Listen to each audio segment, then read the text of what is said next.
So there's obviously a lot going on between the president rambling for 18 minutes and saying absolutely nothing, him disparaging someone who was killed, and the release of the Epstein files coming out. But just a Venezuela update.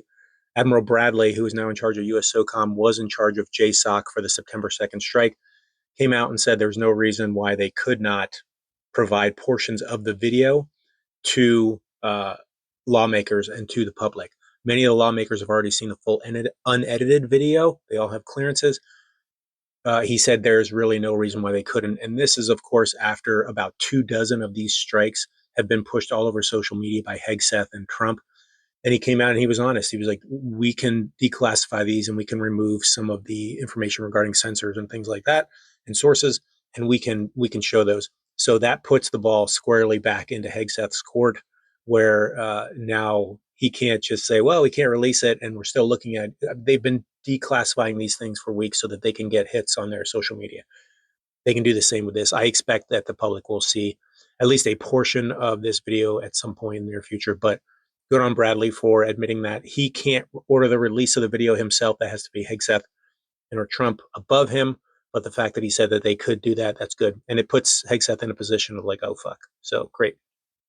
Also, regarding Venezuela, Maduro, who is currently the president of Venezuela, said that his Navy would start escorting oil tankers. And so that can get interesting, where how far will we go to stop, these sanctioned oil tankers, and what kind of conflict are we looking at right there? So more to be seen on that. I haven't seen any reports about the Navy actually escorting the ships yet, but that is what he came out and said per a video recently. I believe it was yesterday. And then finally, if you know about Machado, who was the Nobel Peace Prize winner for 2025, she went to get her Peace Prize in Oslo.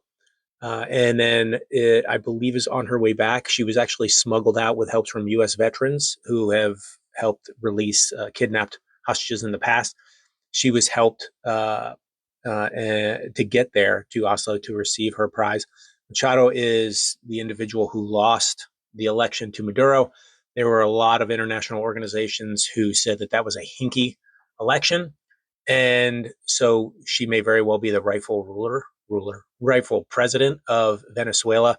And between the publicly noted CIA covert action that we have said we are undertaking in Venezuela, between the overflights with a couple of F-18s that recently kind of buzzed the airspace, between the sanctioning of the tankers and stopping tankers, and of course the boat strikes, I do believe that Maduro's days are numbered. Qatar has offered him a space to come live.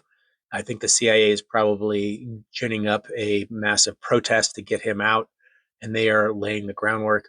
Maduro leaving is not a bad thing. Maduro is a strong Putin Russian ally.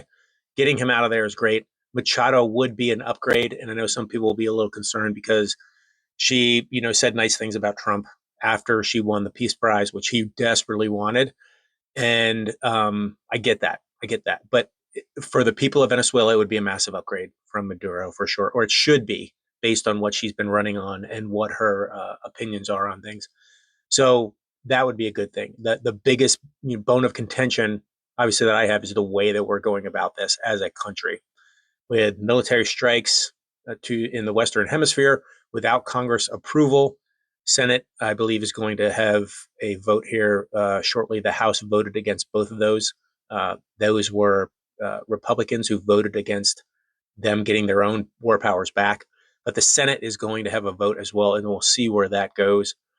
And obviously, the strikes were killing survivors on September 2nd.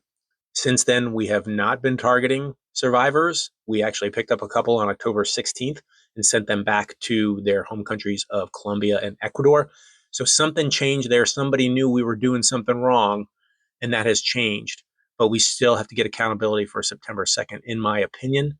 And I think just having them, I know a lot of people are worried about the military, and they see articles like from The Intercept about, they're coming to get us, and they'll target terrorist organizations inside the United States, and Antifa is a terrorist organization.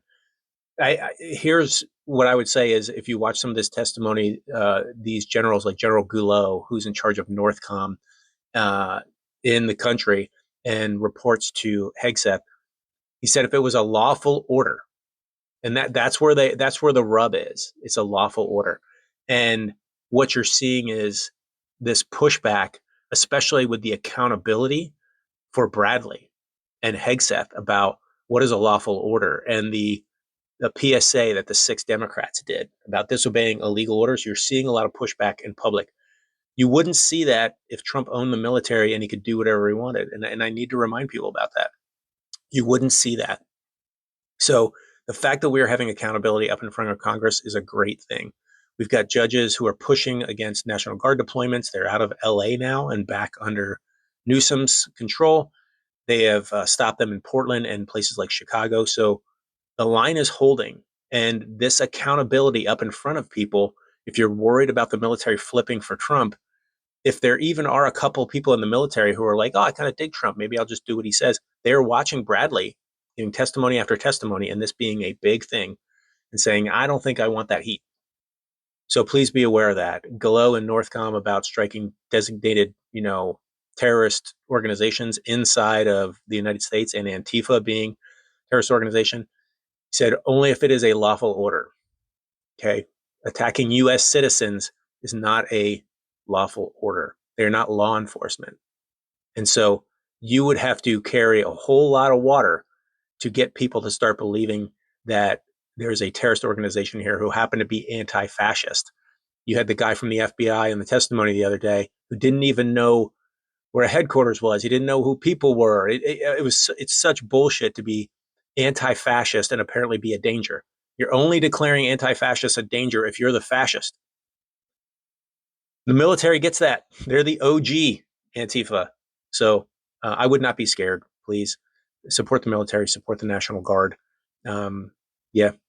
So that started in Venezuela and it went into a much deeper topic. So if you hung out with me, I really appreciate you putting up with me and my rambling thoughts. All right. Thanks.